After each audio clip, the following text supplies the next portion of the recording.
really think about it, Luis Ortiz doesn't really have too much time to like fuck around, right? I mean, it's listed here that he'll be, according to Box Rec, it's listed here that he'll be 40 next March. But you know, when you come over from Cuba, you basically a brand new person. You know, when you defect, so he might be really like 51. 29-1 with 25 KOs. He's going to be fighting the Wilder versus Fury undercard. Here's what the Wilder versus Fury undercard is looking like right now. You got Wilder versus Fury, obviously, is the main event.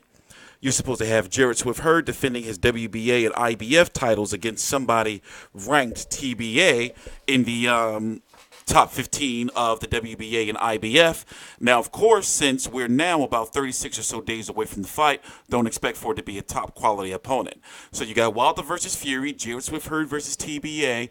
Luis Ortiz is supposed to be likely fighting this guy right here, Travis Kauffman.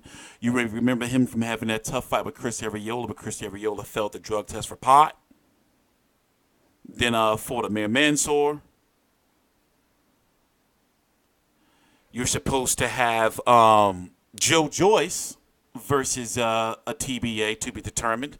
Many people have been calling for Joe Joyce versus Luis Ortiz. And in fact, Luis Ortiz right now, you know, even though he did bounce back after losing to Wilder against Razvan Kajanu just 4 months later on the undercard of Garcia versus Easter, now he's fighting again at the end of this year, making sure to get in 4 fights in a 1 year time frame. Daniel March, that was his return. Remember, he had the PD shit for the blood pressure pills or some shit with Deontay Wilder. Daniel March, that was December 8th of last year. Then Deontay Wilder, then Kanjanu, and now it's going to be likely Terrence Kauffman. So which means that next fight got to be a biggish type fight. There's been talk of him versus Dillian Whyte, but Dillian Whyte is likely going to be fighting Derek Chisora December the 22nd. And then if nothing happens with Deontay Wilder, he is the contingency plan to get Anthony Joshua at Wembley of next year, unless the IBF throws in a monkey wrench and makes the mandatory winner between Pulev versus Huey Fury this weekend, October the 27th for ESPN Plus, the mandatory for Joshua, and Joshua has to face them April of next year unless it's Deontay Wilder because of his unification. The heavyweight division is complex, but now, you know, by process of elimination, the guys are starting to eliminate themselves. For example, Deontay Wilder, you know, set Luis Ortiz back. The winner of Deontay Wilder versus Tyson Fury will be set back. The winner of Dillian Whyte versus Derek Chisora 2 will be set back, possibly the end of Derek Chisora's career. Maybe he has like a going away, if he loses to Dillian Whyte, a going away, you know, like fight to try to win. You know, you got Manuel Char failed the drug test, so he's out the mix.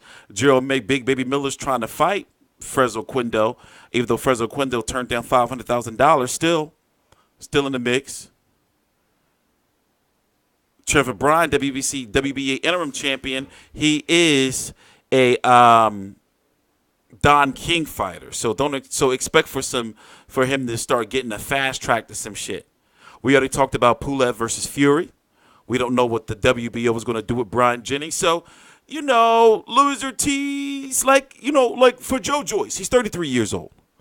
So, honestly, I'm saying Luis Ortiz versus the winner of who Dominic Breazeale's fighting on the undercard of the Charlos. If Luis Ortiz beats Kauffman. Luis Ortiz versus Dominic Breazeale, you know, I think that would make sense. But it can't be for any belt because you got the Dillian Whyte right there. Could they order the winner of Luis Ortiz versus Kauffman to fight the winner of Dillian Whyte versus Chisora for the WBC interim? Maybe. But they can't because Dominic Breazeale is the mandatory.